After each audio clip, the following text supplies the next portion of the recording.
Hello respected viewers, this is George from Ireland and here I am at Oxford Castle. That's Oxford, United Kingdom, not Oxford, Mississippi. So there you see St George's Tower behind me. Anyway, there was certainly some Anglo-Saxon habitation on this site many centuries ago, prior to the 11th century.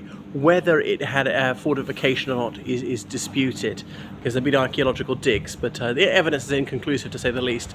That's St George's Tower. Okay, so we'll go in. It's quite an ordinary street here. Look at these, some small Victorian buildings here. There was a little factory here long ago, but on the other side are the blandest buildings ever. Not quite ugly. Ugly might be a bit more interesting than this. Look at that. A bit of Oxford County Council buildings. Anyway, we'll go in and have a look at the castle. So when I first visited Oxford in the 90s, it was still a functioning prison, and then it closed in 1996. So it was a prison from 1785 onwards, and then it was renamed about a century later Oxford, Her Majesty's Prison Oxford, or His Majesty's Prison, when there was a king. And there were even executions here, the last of which was in 1952. Okay, so, and then the site was just disused for a very long time. Now you see a bit the 19th century prison part of it. These are now hotel rooms, part of Malmaison Hotel. Well, appositely enough, as it's a quondam prison, Malmaison of course means bad house in French. Now here's the original motte, the mound.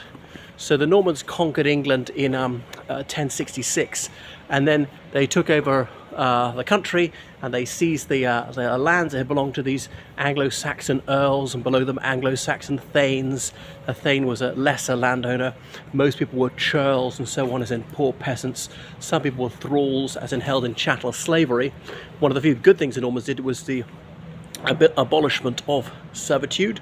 People could no longer be sold like that. They were chattel, as in almost cattle. They could be sold in the same way as you sell an animal. But anyway, they pressed the local people into service to dig a big ditch for defensive purposes, and with the extra earth to pile it up here. So that's actually all man-made, and they built a castle atop it, a wooden castle. Now that subsided over about a century. Only then was it safe to rebuild in stone, because if you built in stone on top of that straight away, the subsidence was not quite even, might lopsided, and the whole thing might collapse. They also built in wood. It was cheaper, it was faster. They needed some sort of defensive structure straight away. Obviously the great disadvantage of wood is that it's combustible, but they have to have rules about having a full bucket of water in every room at all times, in case they need to douse the flames, because in case their assailants have set the place ablaze. And anyway, I remember when it was closed in 2004, it was completely closed, this site. One Sunday morning I got up very early, couldn't sleep, and I managed to climb over the wall and walk right up to the mound. I walked past it many, many times. So you see a bit more of the prison bit, but this is at the 19th century, and this is the hotel, but I think we can't go into unless I'm pretending to stay in the hotel. Oh, it's open. But anyway, the hotel people will probably kick me out. So what else was I going to say? So it's right in the heart of the city, but so it's been built and rebuilt in several stages, and they built the castle at that exact point because it was beside that mill stream, a tributary of the River Thames, to make it almost impossible to attack from the west, because then you'd have to get over the stream. It was difficult to do that whilst keeping your feet dry. And then it was extended and rebuilt over the centuries, and then famously it was important in the 19 years long winter. 19 long winter, sorry, is 1135 to 54. A 19-year civil war, sometimes called the Anarchy. They say it was 19 long winters as it was a bad time, because obviously the Middle Ages, if it was winter, you knew about it when there was no central heating or no electricity, because people were so cold, they'd be running low on food and so on. And they said it was so horrific, it was though God and his angels slept, because yes, it wasn't just ordinary warfare and soldiers getting killed in battle, but an awful lot of civilians killed, and robber barons made the country their playground, kidnapping people, demanding all their money. Someone say, I've given you all my money, well, I'm going to put you in a dungeon to help you remember where your money is hidden.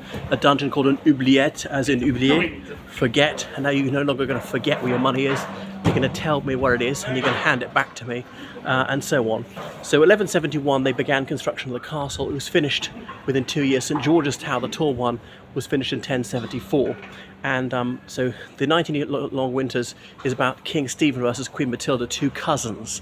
So Queen Matilda, she's the daughter of the previous king, but surely a woman couldn't reign.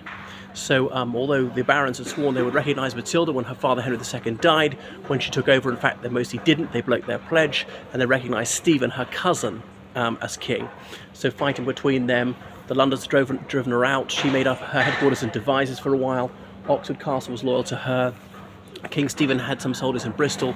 He moved on this place in 1142. He besieged it, and then she couldn't get out. The castle was actually quite formidable. He thought his siege engines couldn't break through to the castle walls or anything, so he was waiting to starve them into submission. But on Christmas Eve, 1142, she wore white, so the legend has it, and she had her bed sheets tied together so she could lower herself from her bedroom window from St George's Tower, Queen Matilda's Tower, some people call it, onto the frozen river and escape over the ice. Some people dispute elements of the story. But the castle surrendered the next day. So anyway, by 1230, it was mainly a prison rather than a castle.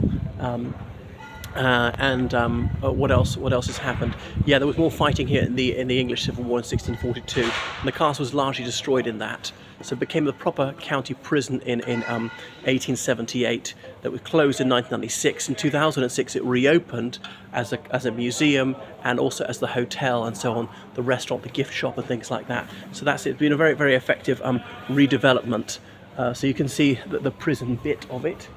And the erstwhile hang house is used for something else. It's not a bedroom. People might find that a little bit too spooky. So you can pay to go in here. There's a famous story of Mary Blandy. So Mary Blandy was from a nearby town. I can't remember, it was at Wallingford, and she was unwed at the shockingly late age of I think 30, but she had very wealthy parents. So who was going to marry her? You see, this is the former chapel, this very big bit. So a Scots army officer said that he had fallen in love with her, but her parents told her, "We will not marry that boy, he's unsuitable, he's only after you for your assets, not your natural assets, your money."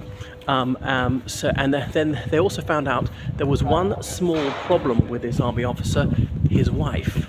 And divorce was virtually unthinkable, a very lengthy, expensive and scandalous process in those days.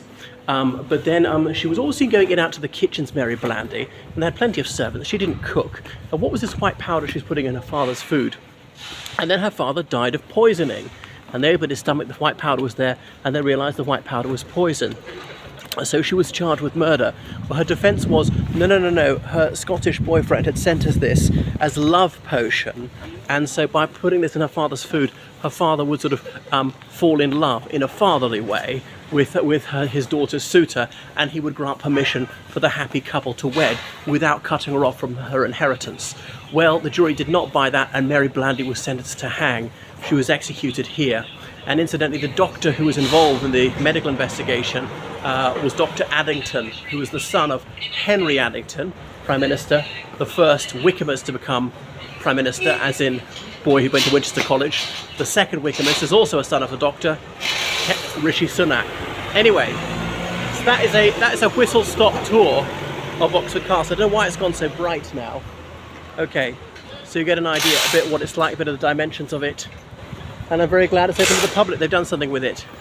Right, and a bit of it is a sort of 19th century courthouse, which I think still functions actually. Right, so thank you for watching my channel. So please subscribe on Patreon and donate on PayPal. Goodbye everyone, toodaloo.